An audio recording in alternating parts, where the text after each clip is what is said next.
শেরপুর জেলার ঝিনাইগাতি উপজেলার গান্দীগাঁওয়ে শিশু ইলিয়াস হত্যার বিচারের দাবিতে বিক্ষোভ ও মানববন্ধন করেছে এলাকাবাসী।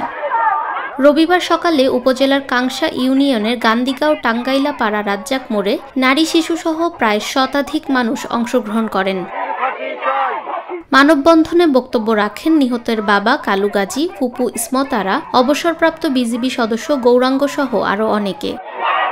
বক্তারা ক্ষোভ প্রকাশ করে বলেন, শিশু ইলিয়াস হত্যার প্রধান আসামি নাজমুলকে গ্রেফতার করা হলেও তার সহযোগী ও অন্য আসামিরা রয়েছে ধরাছোঁয়ার বাইরে।